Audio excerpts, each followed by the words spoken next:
Today we're going to tear apart an Acer laptop.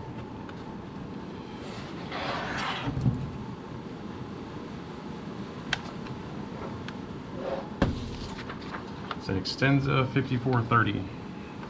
Just about everything on this laptop can be replaced. Really good as far as the FRU numbers and stuff go. So the same thing with this one.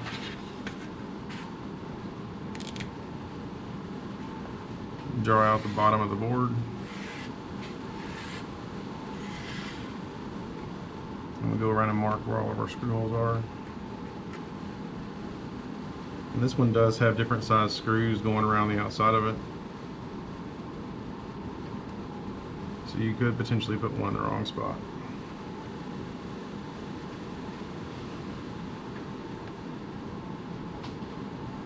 And one there in the middle. And one there.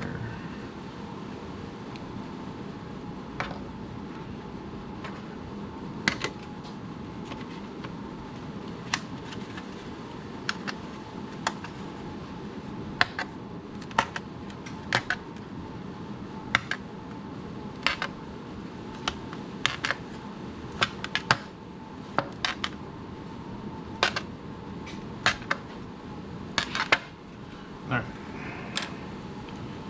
So first thing we'll do is remove the battery. So we're going to unlock that, push that to the side, pull the battery out. And we're going to remove the door. One of the kind of good, cool things about this one is you can remove and replace a lot of the parts on the machine just by taking this door off.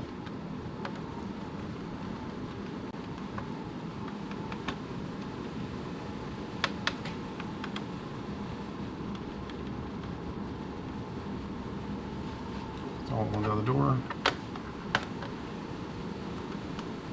Still holding on just a little bit.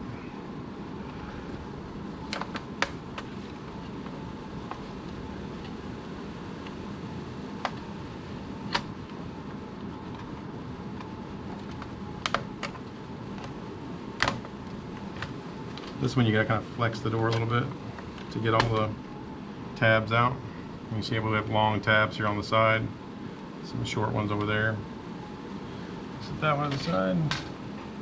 So here we have a RAM, wireless card, heatsink, fan, CPU. This one you can actually remove the CPU from it, and then you have your hard drive.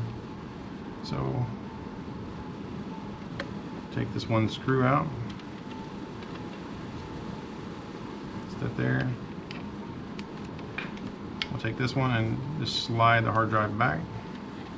Like so. That comes out. And this is manufactured in October 2009. So this is an 11-year-old laptop.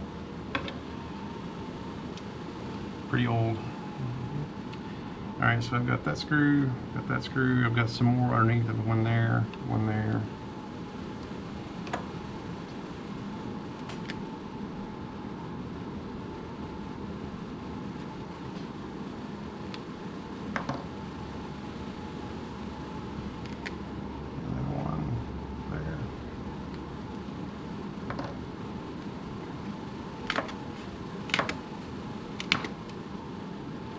This is for your DVD drive.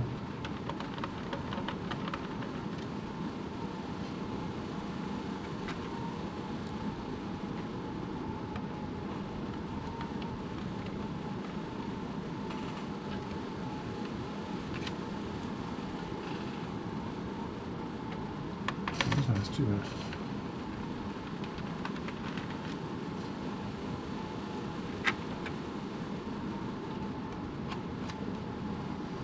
Slides out the side. Set it to the side over here. Alright, so DVD drive's out. We're going to break down the whole laptop, regardless. And you see this one has arrows in the plastic showing there's a screw that goes there.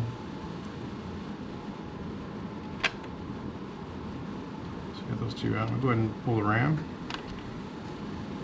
Again, this is a anti-static table, so Don't have to worry about that.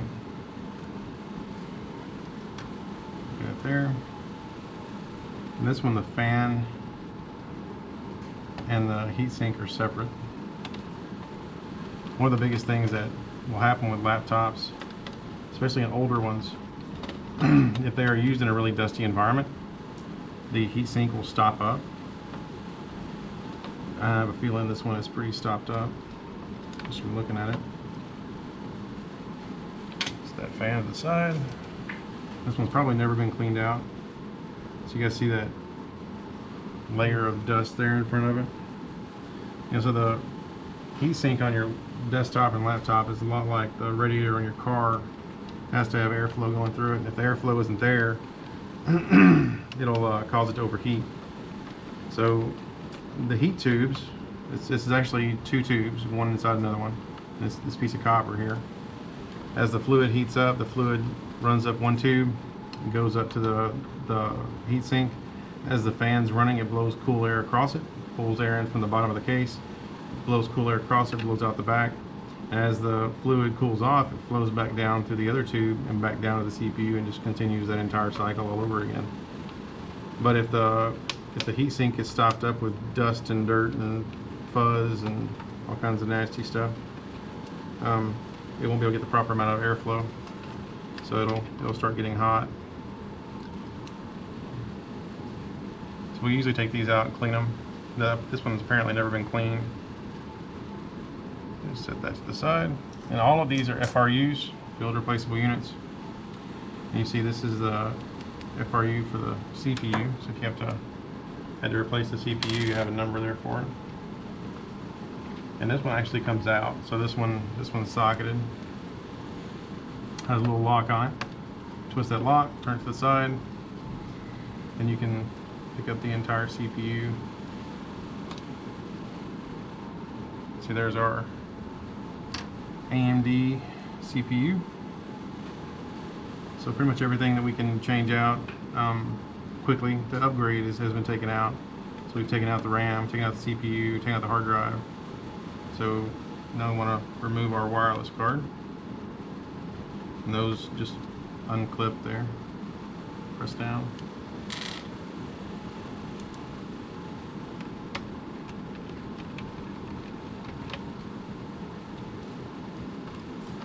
So like I said, if I'm doing this for a customer, taking one apart or end user, whatever, I'll take these parts out, and then the screws that go with that part, I'll just take some clear tape and tape them to it.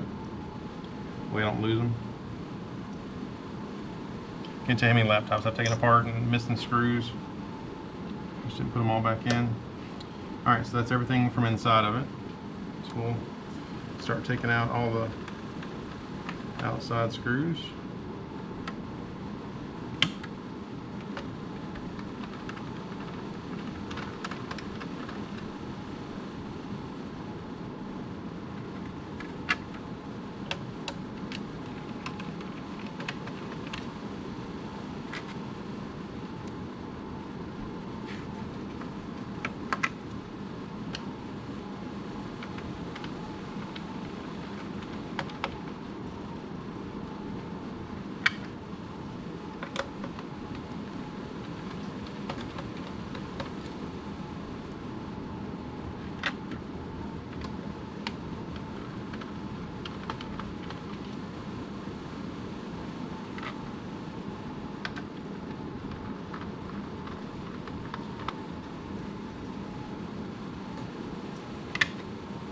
So we don't use these much anymore. These are for smart cards.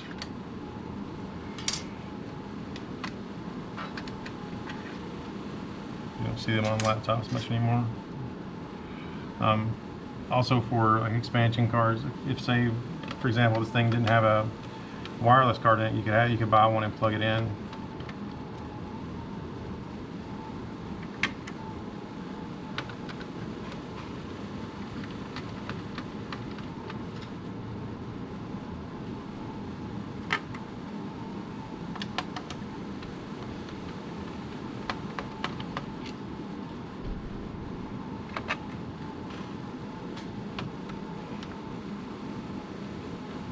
2 more screws here on the bottom will be done.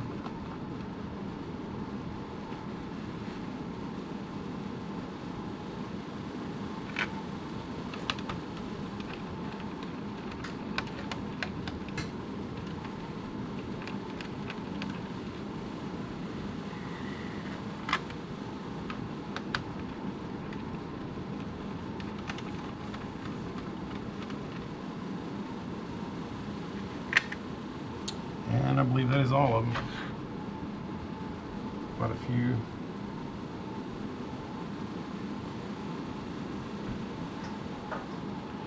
Alright.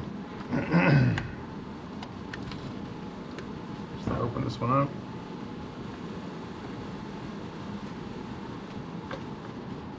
Now this particular machine, this top bezel right here comes off, power button and all comes off as one unit. And this one's a little bit different from the last one we did. It doesn't have the the hinge. This one is a pressure connection there. The little brown piece slides in behind the cable and holds it in place. And we have 2 more screws for our keyboard. This is one of the ones you guys will be taking apart in your test. What do you think, Ron? And this one you're gonna have to kind of flex it a little bit in the middle, in the center, because it snaps in over here on the sides. Just don't bend it too much. They will flex back. And this one is the same. Has a little pressure fitting right here. It goes underneath it. Just don't press too hard on it. You snap those off pretty easy. Take these 2 screws on top of the keyboard, lay it to the side. Then we have just 2 screws here for the monitor. This one comes apart pretty easy, so we can take these out.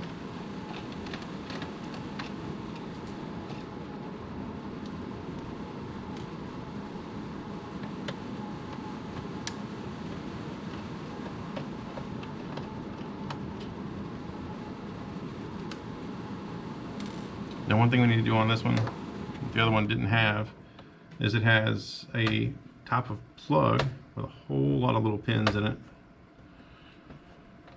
Be very careful when you're putting this thing back in here, because if you bend those pins, they're really hard to get bent back. And you see the bottom of that, how many pins are in it. There are a bunch of little gold pins inside the connector. So whenever you're putting that back in there, make sure that you line it back up and press it in all at once. So we just have to do the same thing with our wireless.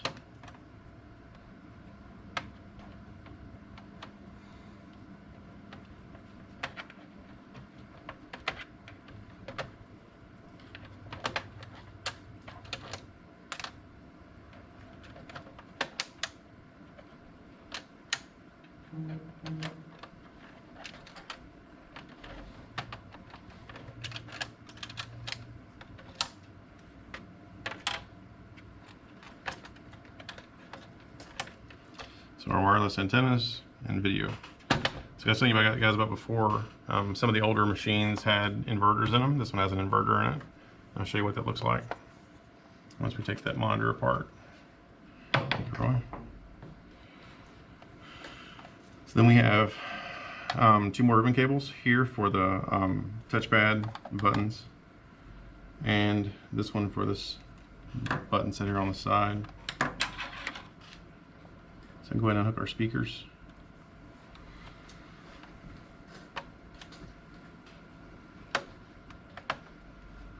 I'm not pulling on the cord, I'm just applying pressure to it, so that as I unplug it, it actually comes up. And then we can do the same thing with these. I bought a laptop that was on eBay for parts because the motherboard was burned up. I paid $30 for it, $35 for it, something like that. We were actually at the skills competition for the state, and I was waiting for the student to go through and do his contest, I was sitting out in the lobby waiting. I was just surfing through eBay trying to find something that looked like a good deal. This laptop was $30 or $35. I don't remember now exactly how much it was, but the motherboard was burnt. Right, that's what they said. Motherboard's burnt, just for parts. So ordered it, got it home, and only thing that was wrong with it was the power button was over here. Had a ribbon cable that ran all the way across the bottom of the motherboard tray here, or the keyboard tray, and plugged in over here. Well, it had instead of like one of these, this is a pressure fit, right? That one was a hinge, and the hinge had popped up, and the cable had come out. So whenever you hit the power button, it would never power on. So all it did was plug the ribbon cable back in, hit the power button, and it booted right up. Nothing wrong with it. So do the same thing with this one. Just work your way around the side, getting all the little snaps popped loose. That sounded bad. It wasn't.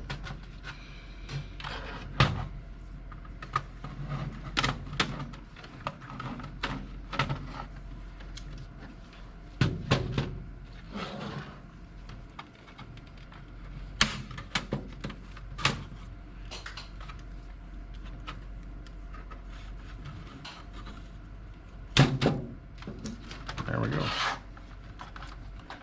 So now the top plate. This is actually stuck on there with adhesive. So there's your top plate. Here's your buttons for, and then your touchpad here. Lay that over there. There you go.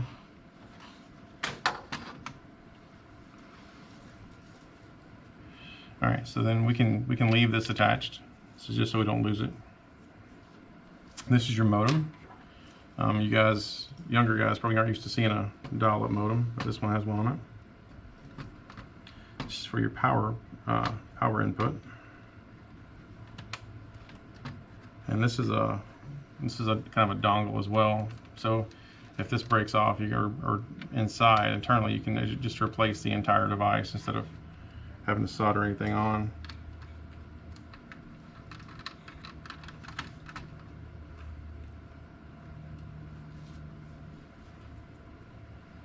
This goes to the monitor. Don't want to lose those two.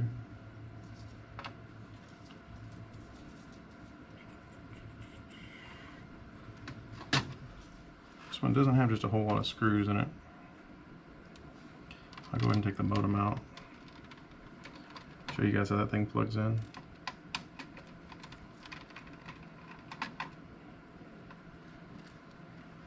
It just plugs directly into the board. Little D-shaped plug like that.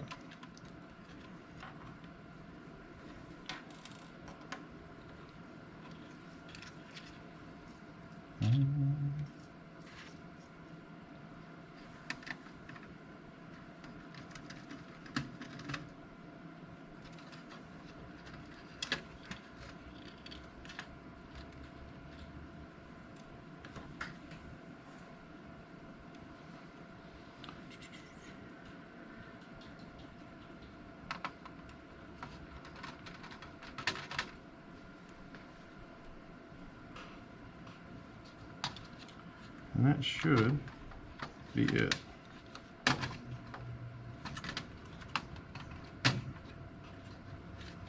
So this one, where the buttons come through and where your audio jacks are, you gotta apply a little bit of pressure to it. Get the front of that case pulled out just a little bit. Then these can slide out. Once you slide those out, you can take the board completely out of it. Lay that over there. And here's your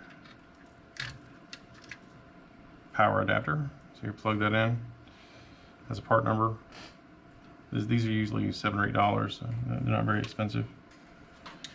They're more expensive than the solder-on kind. The solder-on, the ones that are soldered directly to the board, those are usually fairly cheap, $1.50, $2. All right, so here's our bottom bezel, motherboard, power button, power power adapter, and then power button for the board, and everything completely broken down. You have to take the monitor apart.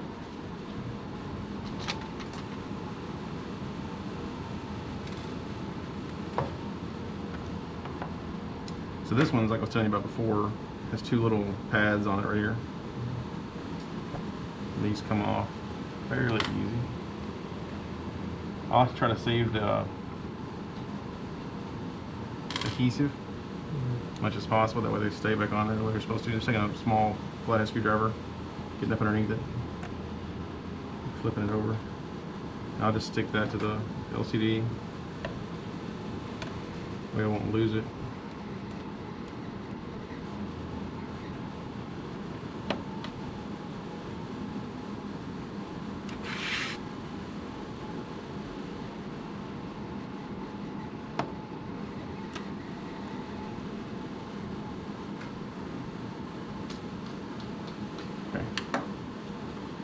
Alright, so 4 screws. I'll take those 4 screws out.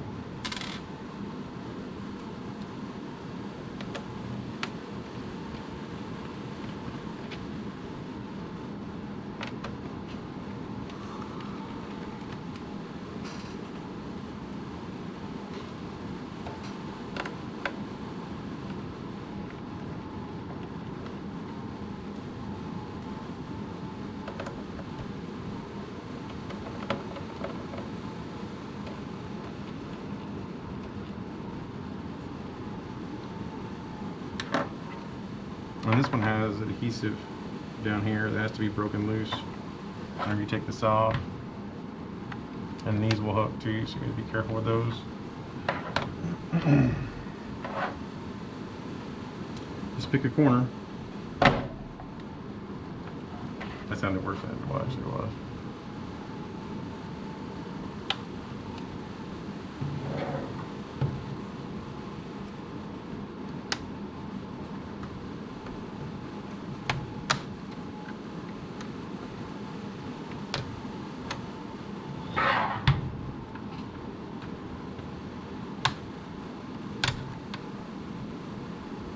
See how that has to go to the side before they can come off all the way.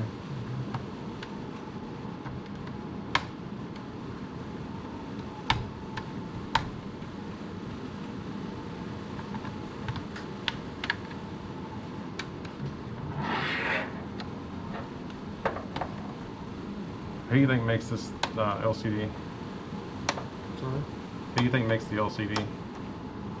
It's an Acer laptop. Probably Acer, but I don't know. No, that's, yeah.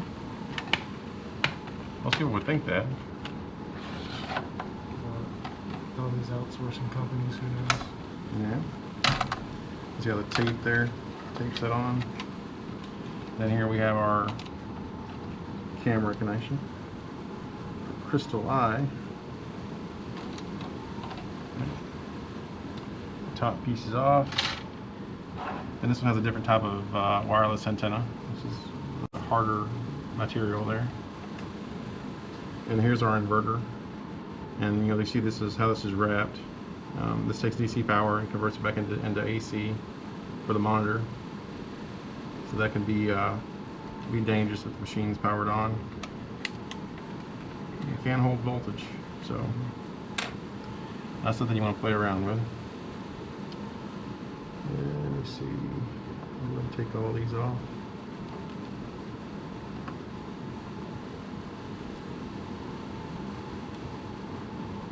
So that's the 4 surround. 2 for the hinges. I'm doing them in layers.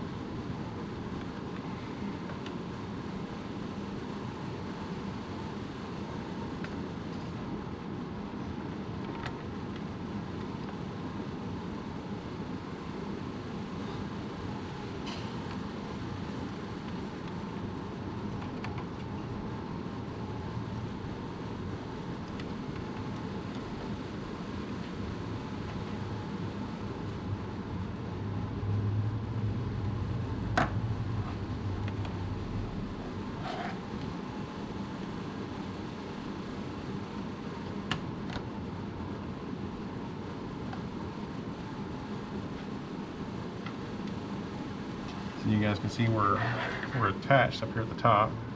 It's taped in place, and that's tape going all the way down for the camera up here.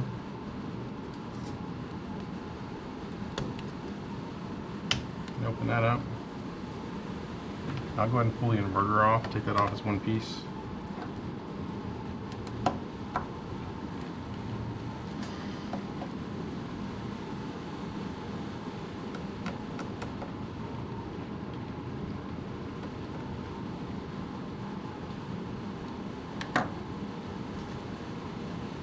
Pull up this whole thing. Hey, look at that. It's a Samsung. Right. So whenever you're pulling these apart, these do go bad. This inverter does. I've replaced quite a few of these over the years.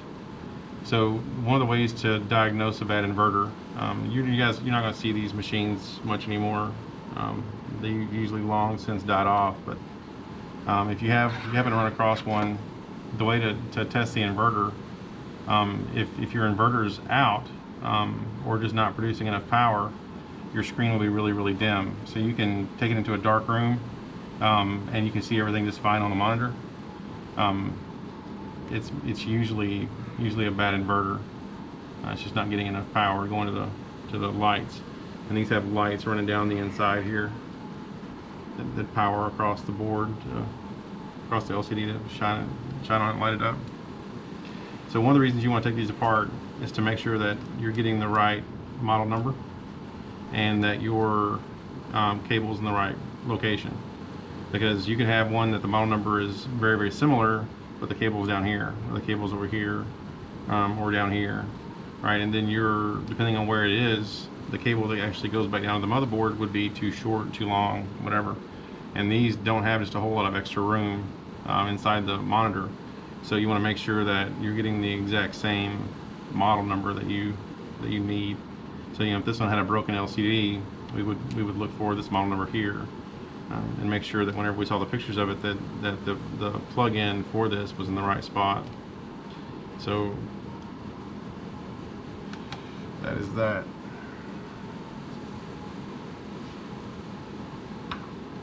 Just lay this back down.